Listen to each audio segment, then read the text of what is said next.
Hello and welcome to my channel. My name is Marlena and I'm a YA fantasy and horror author. I have used Scrivener for a long time, since probably around 2012. It's a software that I use constantly for writing, and I thought it would be great to do a series of tutorials about how I use it. I wanted to cover short tips and tricks, either for people who are just starting out with Scrivener, or for people who have used it for a long time, but perhaps haven't used all of its features. I'm focusing on the Windows version of Scrivener, since that's what I'm most familiar with.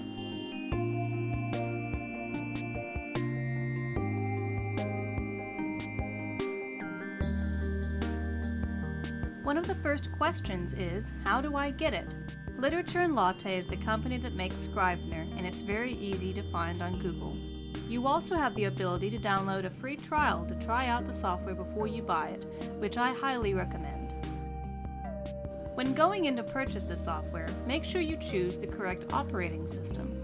By default, this took me to the Mac OS version instead of Windows, so just double check.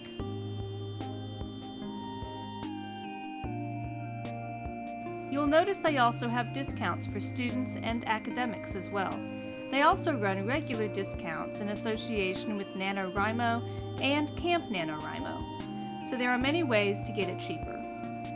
Okay, so you have it installed. What next?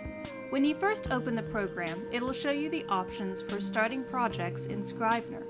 You have the option to create just a blank project, a project for fiction with the options for novel, novel with parts, and short story.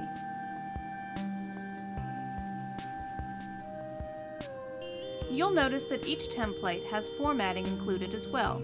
This will make it easier for when you compile your document upon completion.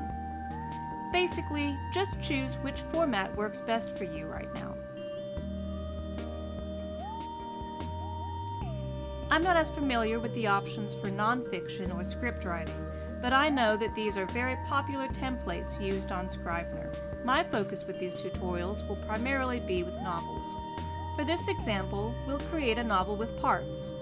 One of the benefits of this format is that it includes character and location templates, which I'll explain more about in next week's tutorial.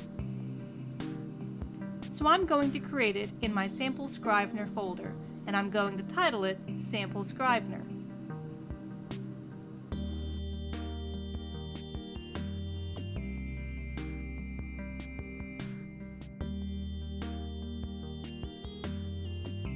Under Options, you can import templates. I don't really do this, but there are a lot of templates you can find online. If your needs aren't met with these out-of-the-box templates, then I encourage you to take a look at what the community has available. Okay, let's create this. So this template gives you a convenient information document that walks you through the basics for this novel with parts template. However, I'm going to focus on the binder on the left. Your manuscript folder in this project is where your writing goes. When you compile your project, this is where your files will be pulled from. I often write the bulk of my work in Scrivener, then compile it to Word for editing. This makes it really easy to be able to manage books in multiple folders, say for example if you're writing a series like I am.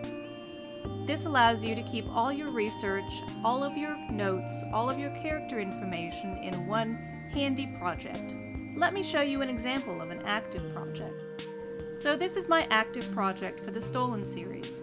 You see I have my active book folder, which is just the manuscript folder renamed and given a different icon. I've created a subfolder to hold each active book that I'm working on. This makes it easy for me to transfer them between inactive books and active books. You can see I've also created additional folders for feedback, query items, publishing items, etc. So I think that's it for now. Next time, I'll tackle templates, moving sections around, and even moving books around. If you haven't already, please like and subscribe. I post new videos every Friday. My debut novel seen here, Stolen, is book 1 of the Stolen series and is available now in paperback and ebook. It's also going to be available in hardback very soon, and I'm looking forward to showing those off when they come in. Shout out to Parliament House, my publisher, for this beautiful image of Stolen. Thank you for joining me, and I'll see you next week.